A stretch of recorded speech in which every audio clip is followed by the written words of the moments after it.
friends, assalamualaikum. Welcome to our Jahana's Cooking. நம்ம சேனல்ல இன்னைக்கு சூப்பரான டேஸ்டான உங்க எல்லாத்துக்கும் ரொம்ப பிடித்தமான healthy sweet recipe snacks recipe தான் இன்னைக்கு நான் செஞ்சு காமிக்க போறேன். வாங்க வீடியோக்குள்ள போய் செய்ய ஆரம்பிக்கலாம்.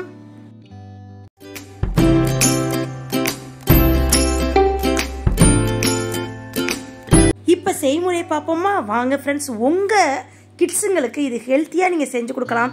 வெறும் எள்ளு செஞ்சு கொடுத்தாலும் கசக்கும். அதனால் நீங்கள் கடலைப்பருப்பு சேர்த்துக்கணும். நான் இந்த உலக்கில் தான் அளவு எடுத்திருக்கேன். இந்த உலக்கில் இந்த அளவுக்கு கருப்பு எள்ளு, நீங்கள் வெள்ளை எள்ளு போட்டுக்கலாம், கருப்பு எள்ளு எடுத்துக்கலாம். நான் ரெண்டுமே கலந்து எடுக்கிறேன். நீங்கள் கேட்பீங்க என்னடா அந்த உலக்கில் குறைச்சலாக இருக்குன்னு. அது கடலைப்பருப்புங்க. 200 கடலைப்பருப்பு எடுத்திருக்கேன். ஏன்னா எள்ளு மட்டும் நீங்கள் போட்டிங்கன்னா கொஞ்சம் கசப்புத்தன்மை அதிகமாக இருக்கும்.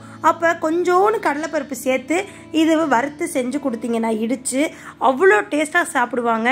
ஹெல்த்தி டிஷ் கூட. ஃப்ரெண்ட்ஸ் பாருங்கள், எள்ளு எப்போவுமே சடச்சடன்னு சீக்கிரமே பொரிஞ்சிரும். அதனால நீங்கள் கவனமாக கைவிடாமல் லைட் எள்ளை வறுத்துக்கங்க ஃப்ரெண்ட்ஸ். பாருங்கள், உங்களுக்கு பார்க்குறப்பே தெரியும், மனமும் தெரியும், சவுண்டும் சடச்சடன்னு கேட்கும். இப்படி கையில் தொட்டு பார்த்தோம்னா அந்த மேலே உள்ள தோல்லாம் பொரிஞ்சு வரும். இதுதாங்க நான் எள்ளு வறுத்துருச்சா இல்லையான்னு டெஸ்ட் பண்ணுறது. இப்போ தொட்டு பார்த்தா லைட்டாக பொரிஞ்சிருக்கு. இன்னும் கொஞ்சம் நீங்கள் வறுத்துக்கங்க. நல்லா இப்படி தொட்டோன்னே இப்படி பண்ணோன்னே இங்கே பாருங்கள் மேத்தோல்லாம் வருது. இதுதாங்க நம்ம பக்குவம் பார்க்குற முறை.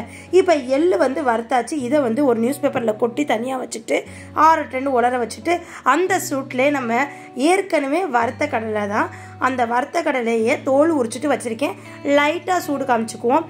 இப்போ ஒரு 7 அச்சு வெல்லம் எடுத்திருக்கேன். சர்க்கரை வெல்லம், அச்சு வெல்லம் எது உங்களுக்கு விருப்பமோ.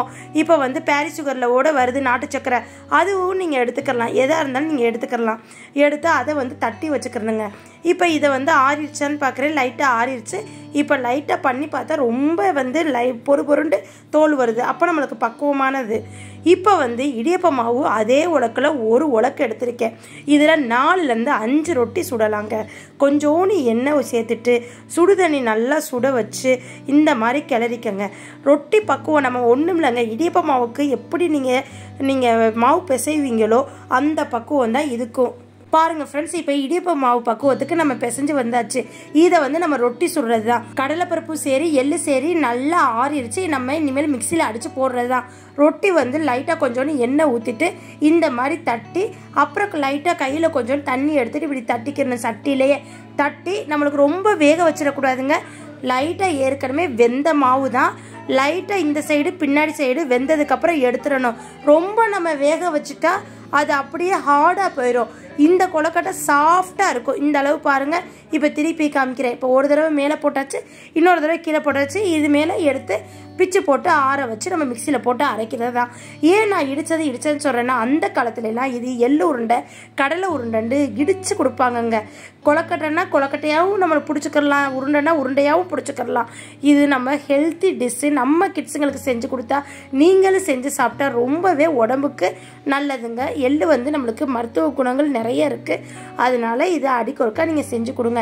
நான் எப்போவுமே எங்கள் மம்மி வீட்டுக்கு வந்துட்டாலோ இல்லை எங்கள் மம்மி வீட்டுக்கு நான் போயிட்டாலோ இந்த எள்ளு உருண்டை கடலை உருண்டையை நான் செஞ்சு கேட்டுருவேங்க. பாருங்கள் ஃப்ரெண்ட்ஸ், இப்போ அந்த ரொட்டியை நான் பிச்சு போடுறேன். பிச்சு போட்டு ஆறுனதுக்கப்புறம் தான் நம்ம மிக்சியில் போட்டு அடிக்கணும். 7 அச்சு வெல்லத்தை எடுத்து அடித்து இந்த மாதிரி நுணுக்கி வச்சுக்கிட்டேன். இனி மிக்சியில் போட்டு இதையும் சேர்த்து அடிக்கணுங்க. இப்போ இது ரெடி. அப்புறம் ரொட்டி ஒரு 3 ரொட்டி சுட்டு வச்சாச்சு. இது ஆறணும். அப்புறம் எள்ளும் ஆறிடுச்சு. கடலைப்பருப்பை ஃபஸ்ட்டு நான் போட்டுக்கிட்டேங்க. ஏன்னா கடலைப்பருப்பு நல்லா அரைக்கணும். அதனால் கடலைப்பருப்பு போட்டு அது மேலே எள்ளு சேர்க்குறேன். எள்ளு சேர்த்து இப்போ நல்லா அடிச்சுக்கணும். எந்த அளவுக்கு அடிக்கணும்னா ரொம்ப எண்ணெய் பசை வந்துடக்கூடாது. எள்ளு அரைகிறப்ப லைட்டாக எல்லாம் ஒன்று சேர்ந்து இப்போ எண்ணெய் பசங்க லைட்டாக வர்ற ஆரம்பிக்கிறதுக்கு முன்னாடியே நம்ம ஆஃப் பண்ணிடணும். இந்த எள்ளு தொக்கு கடலை தொக்குங்கிறது அந்த காலத்துலேருந்தே பாரம்பரியமான ஒரு டிஷ் தாங்க. இந்த மாதிரி அரைச்சி வந்துக்கிட்டோம். அடுத்து லைட்டாக எண்ணெய் பசை இருக்கிறப்ப இங்கே பாருங்கள், அது ஆரம்பிக்கிறதுக்கு முன்னாடியே நம்ம எடுத்து போட்டுறணும். இப்படியே அரைச்சி நம்ம சேர்த்துக்கணுங்க. நாங்கள் எங்கள் ஊருக்கு லீவ் விட்டுறோன்னா போவோங்க. அப்போ இந்த எள்ளு தொக்கு அந்த கடலை தொக்குங்கிறது இந்த உரல் வச்சுருப்பாங்கங்க, இடிக்கிற உரல், அதுலேயே இடித்து மாவை தனியாக இடித்து எள்ளை தனியாக இடித்து கடலைப்பருப்புனா கடலைப்பருப்பை தனியாக இடித்து கடலைப்பருப்பு மாவு அப்புறம் சர்க்கரை வெல்லம் அது எல்லாத்தையும் ஒன்றா சேர்த்து இடித்து ஒன்று சேர்த்து பிடிச்சி கொடுப்பாங்க. இப்போ அந்த காலத்தில் இதை தொக்கும்பாங்க, கடலை தொக்கு எள்ளு தொக்கும்பாங்க. இப்போ வந்து எள்ளு உருண்டை கடலை உருண்டை இல்லாட்டி எள்ளு கொழுக்கட்டை கடலை கொழுக்கட்டைங்கிறாங்கங்க. பாருங்கள் ஃப்ரெண்ட்ஸ், இந்த மாதிரி இப்போ எல்லாம் அரைச்சி ஒன்று சேர்த்தாச்சு.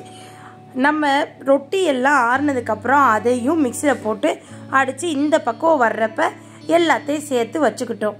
இது எல்லாத்தையும் ஒன்று சேர்க்கணுங்க, அதில் தான் இருக்குது. ஏன்னா எல்லாமே இப்போ அடிக்கிறப்ப மிக்சியில் அடிச்சிருக்கோம், லைட்டாக ஹீட்டாகவே இருக்கும்.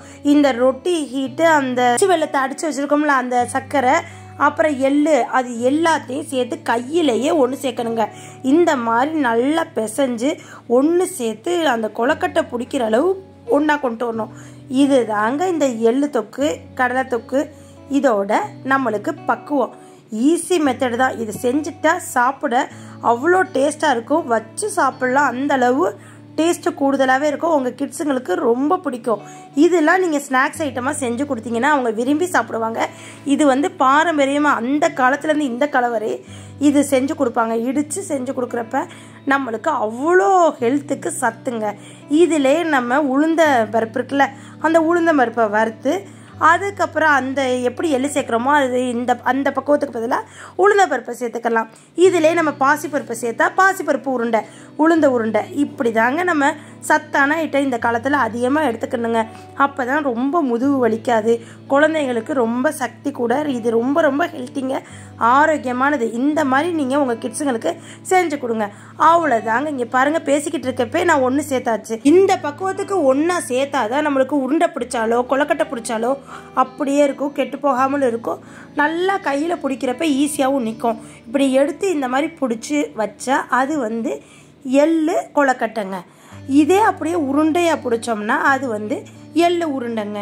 இப்படி தாங்க நாங்கள் பிடிச்சி எப்போவுமே இன்றைக்கி நேற்று இல்லைங்க, நாங்கள் லீவுக்காக இருந்தாலும் சரி, வருஷம் நாங்கள் எங்கள் நன்னி வீட்டுக்கு பாட்டி வீட்டுக்கு போனாலும் சரி, எங்கள் மம்மி வீட்டுக்கு எப்போ நான் வந்தாலும் சரி, இந்த மாதிரி தான் எனக்கு எப்போவுமே பிடிச்சி கொடுப்பாங்க. அவங்களே மறந்தாலும் நான் இது கேட்டு வாங்கி சாப்பிடுவேங்க. ஏன்னா அந்தளவு டேஸ்ட் இருக்கும். இது வீட்டில் நீங்கள் கொஞ்சமாக செஞ்சு பாருங்கள். நாங்கள் ஒரு உலக்கில் நாங்கள் இங்கே ஒரு 7லேருந்து 8 பேர் சாப்பிட்டோம். அதனால இந்தளவு செஞ்சுருக்கோம். உங்களுக்கு இதில் கம்மியாக செஞ்சுக்கலாம். பாருங்கள் ஃப்ரெண்ட்ஸ், இதை உருட்டிட்டா உருண்டை, இந்த சின்ன சின்னதாக உருட்டி வச்சா இதுதான் எள்ளு உருண்டை, எள்ளு கொழுக்கட்டைன்னு சொல்லுவோம். அவ்வளோதான் ஃப்ரெண்ட்ஸ், ஈஸி மெத்தடில் பேசிக்கிட்டே செஞ்சாச்சா. இதே மாதிரி நீங்களும் உங்கள் கிட்ஸுங்களுக்கு, உங்கள் வீட்டில் உள்ள உங்கள் ஹஸ்பண்டுக்கு, உங்கள் மாமி மாமா யார் கெஸ்ட்டு வந்திருக்காங்களோ செஞ்சு கொடுத்து அசத்துங்க. அவங்கெல்லாம் எப்படி இருக்குன்னு சொன்னாங்கன்னு எனக்கு கமெண்ட் செக்ஷனில் சொல்லுங்கள் ஃப்ரெண்ட்ஸ். நீங்களே செஞ்சு சாப்பிட்டு பார்த்துட்டு எனக்கு கமெண்ட் செக்ஷனில் சொல்லுங்கள் ஃப்ரெண்ட்ஸ். இந்த மாதிரி ஒரு தடவை செஞ்சு கொடுத்தா உங்களுக்கு உங்கள் கிட்ஸுங்களாம் அடுத்தடுத்து இதே மாதிரி செஞ்சு வேணும் மம்மி அப்படின்னு சொல்லுவாங்க. அப்போ இந்த எள்ளாக இருந்தாலும் சரி, கடலை ஏற்கனவே போட்டிருக்கேன், அது உங்களுக்கு நான் வந்து இந்த டிஸ்கிரிப்ஷன் பாக்ஸில் அனுப்பியிருக்கேன், அதையும் செக் பண்ணிக்கோங்க. இதே மாதிரி செஞ்சு கொடுத்துட்டு சாப்பிட்டு பார்த்துட்டு கமெண்ட் செக்ஷனில் சொல்லுங்கள் ஃப்ரெண்ட்ஸ். லைக் பண்ணுங்கள், ஷேர் பண்ணுங்கள், கமெண்ட் பண்ணுங்கள், மறக்காமல் சப்ஸ்கிரைப் பண்ணிடுங்க ஃப்ரெண்ட்ஸ். பக்கத்தில் உள்ள பெல் ஐகானை கிளிக் பண்ணிங்கன்னா தான் நான் போடுற புது புது ரெசிபி உங்களை வந்து சேரும். இதே போல் நெக்ஸ்ட் ஒரு அருமையான வீடியோவில் உங்களை வந்து சந்திக்கிறவர் எனக்காண்டி வெயிட் பண்ணுங்கள். நெக்ஸ்ட் வீடியோவில் பார்ப்போம். தேங்க்யூ மக்களே. அஸ்ஸலாமு அலைக்கும். பாய் பாய்.